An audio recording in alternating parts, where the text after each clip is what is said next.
With 2 black people a week being murdered by police in America, it's about time something happened about racism in the States. Starbucks have stepped in, it's nothing to worry about. I'm not going to stand here and tell you that Starbucks itself is going to solve centuries-old problem of racism in America. No, we're going to need a bit of help from like Costa Coffee, Nike, but together, with a bit of help from Apple, we will solve racism. This is the story of Starbucks CEO, that bloke, saying that he'd like people in Starbucks to start talking about racism as they buy a coffee. I find it hard enough to just do the basic coffee order. It's so bloody complicated, I'm socially awkward, I end up buying a CD or some nuts or something. The whole time I'm in there I think, why am I even in Starbucks? I don't like it here. This whole thing's a compromise. Why am I being conscripted to this system? But the fact is, as you can see from that, I drink a hell of a lot of caffeine. But I am going to tell you that we can make a difference. That we can make some money. I mean, make a difference out of this. That we're going to try and demonstrate a level of respect, of leadership and concern. Why do you think that Starbucks really just exists to make money? No! First, solve racism, and if we happen to sell a coffee along the way, then so help me Jesus God. As racial tensions percolate in America, if you can't say the word racial, racial tensions, don't do a news item about racial tensions. The CEO of Starbucks is encouraging his employees to talk about race relations with their customers if it comes up.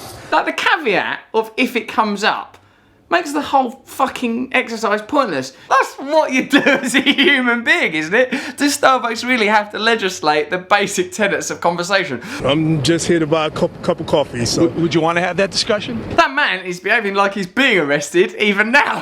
No, I just want to buy a cup of coffee. I don't want any aggravation. Is this a trick? In a minute, are you going to accuse me of stealing a cup of coffee? Not really. I mean, I'm just here to have a cup of coffee and go to work, you know, just like everybody else, just like all races.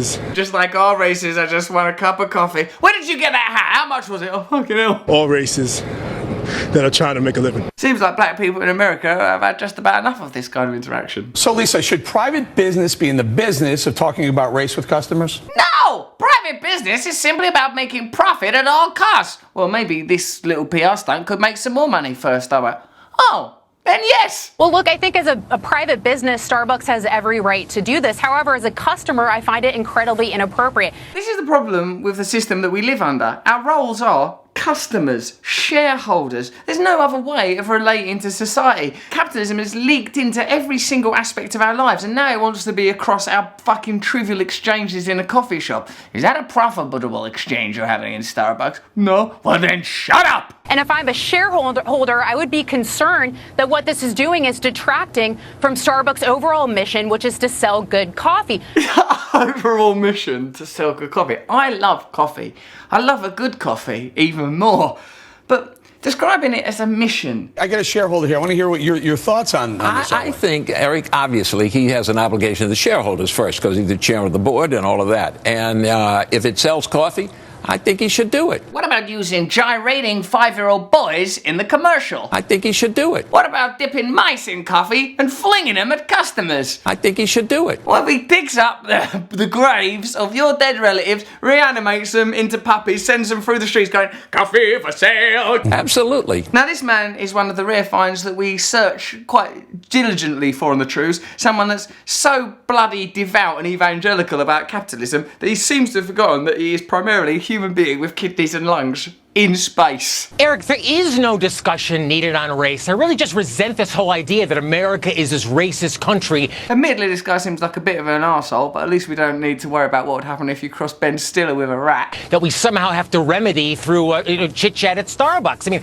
people in this country are individuals. They're treated as individuals. We're treated as individuals, but like, are we more than individuals? Are we more than consumers? Is there anything else we can be? Can we be fathers, mothers, sons, uncles, brothers, members of a tribe, human beings here, divine, awake, conscious, going through time and space together, trying to create new stories? No! So stop identifying by your race. You're not responsible for things that came before you. The best solution to this problem is unbridled capitalism bleeding into every aspect of our lives. Why shouldn't children be charged for breast milk? Why not?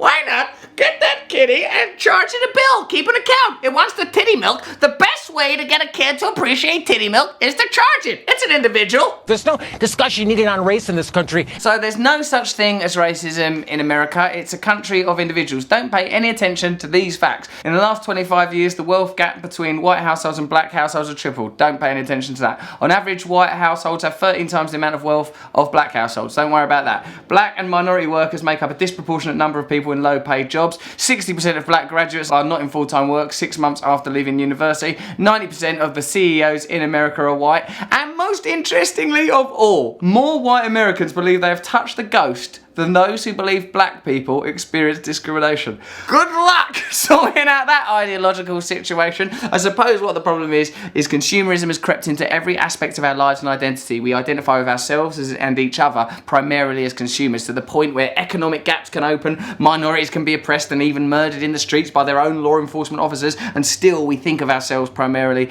as consumers. So what's the true news on that? Do talk to people in Starbucks. Tell them to leave their job in Starbucks. I mean, Jesus, we've got to start somewhere. Subscribe here.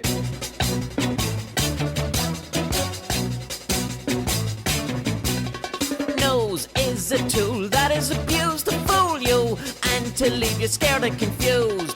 Trews is like the nose. If the nose was true, I want some Trews. Let's have some Trews.